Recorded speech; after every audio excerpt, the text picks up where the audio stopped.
Hi class, today's lesson is about a skill which you may have already heard the phrase combining like terms, meaning that we are going to be adding the like terms together in order to simplify an expression.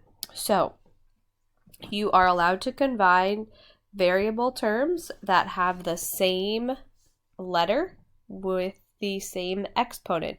So in this case, terms with a variable, if we look at our example on the top, we have 7x, we have a negative 5x, and we have a positive 4x. Constant terms are terms without a variable. So in this case, we have a 3, we have an 8, and we have a negative 1. Notice how I'm including the negative sign in front of any of the terms that have a negative sign in front of them. That's really part of the number. As you are combining these terms, you will either add the constant terms together or you will add the coefficients together. So coefficient is just a fancy word to describe the number next to a variable. So in each one of these terms, the coefficients would be 7, negative 5, and 4. In order to simplify our expression, we are going to add all of those coefficients together.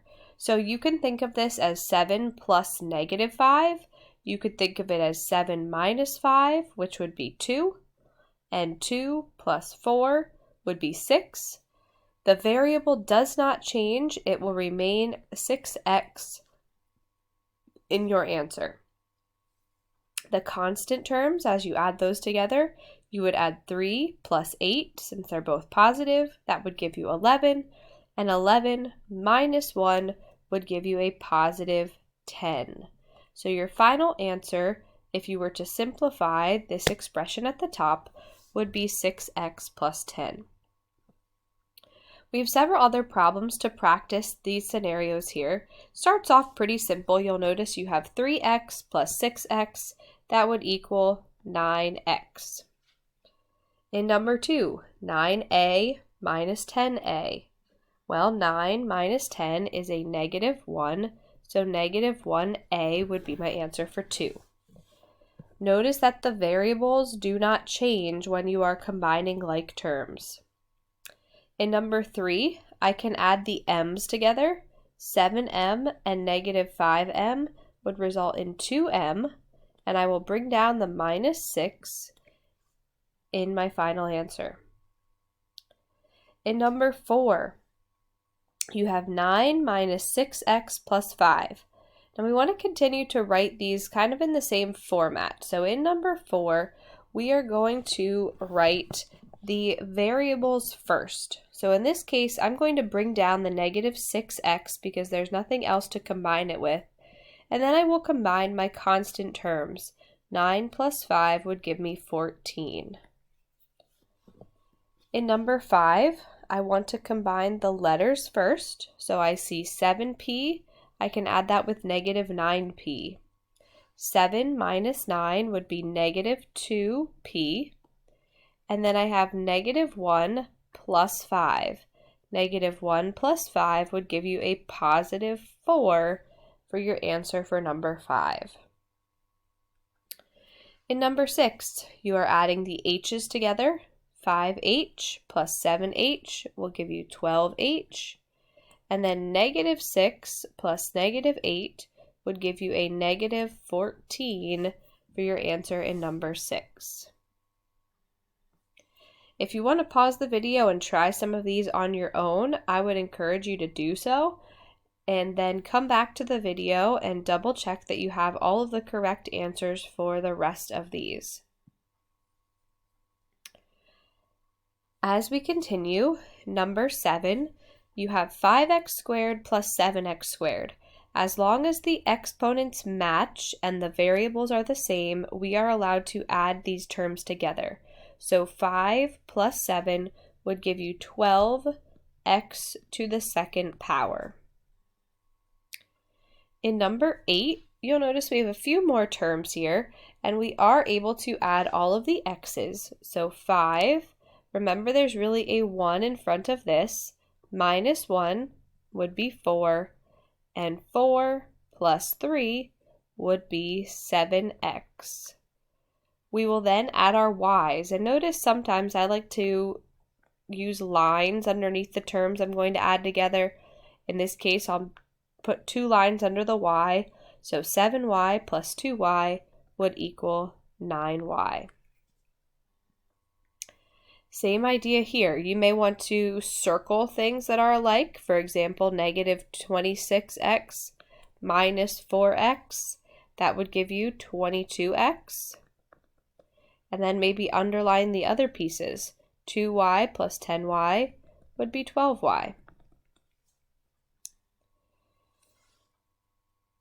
In number 10, you have x to the third power, and every term contains an x to the third, so we are able to add all 3 coefficients together.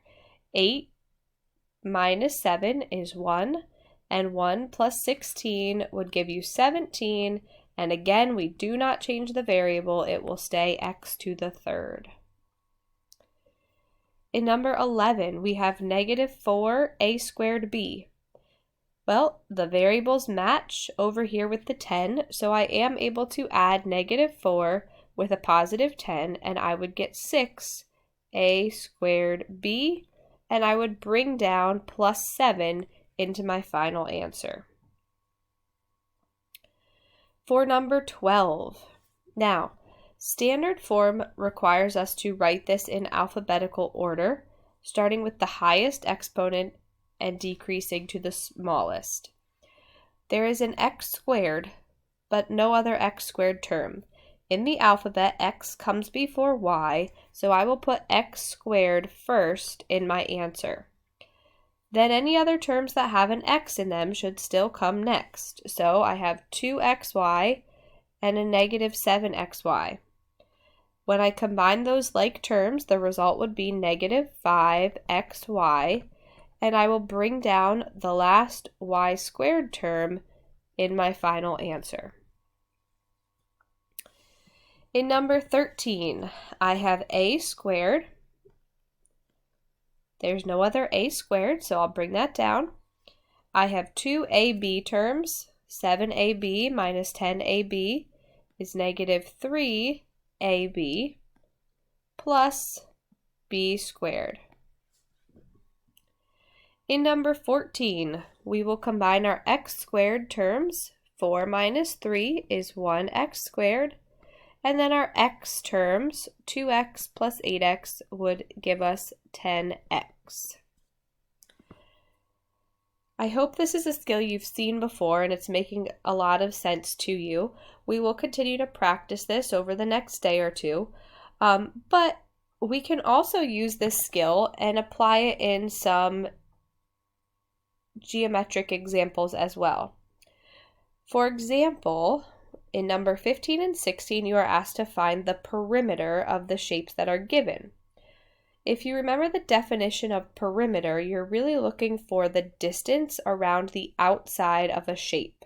For example, if you were going to put up a fence, we want to find the distance around the area that we have to measure for the fence. In this case, for a triangle, we will have to add up all 3 sides. So what this means is I'm going to add 2x plus 1 plus 1x plus 3x to get my final answer for the perimeter. Now, we don't know what x equals, so we'll leave this answer in the form of an expression. 2x plus 1x plus 3x will give you 6x plus 1 for the simplified expression for the perimeter in number 15. Now we can do the same thing in number 16, but please remember you're finding the perimeter of a rectangle. So in this case, the length on each side will be the same. We'll have another 3y minus 5 here, and then the width will be the same. On this side, we'll have a y plus 2. So in order to find the perimeter, we will add all of our y values together. So I'm going to leave them written around the outside of the rectangle here, and I will add 3 plus 1 is 4, plus 3 is 7, plus 1 is 8y. Then I will add all of my constant terms. So negative 5 plus 2 is negative 3. Minus 5 is negative 8. Plus 2 is negative 6. It may make a little more sense if you think of adding the two negatives together first. You would get a negative 10. If you add the 2's together, you would get a 4. So negative 10 plus 4 results in a negative 6 as well. Either way you think of it, we end up with the same result.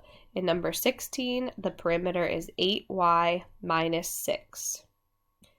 Make sure you have this handout completed, as we will review this concept in our virtual meeting tomorrow on combining like terms.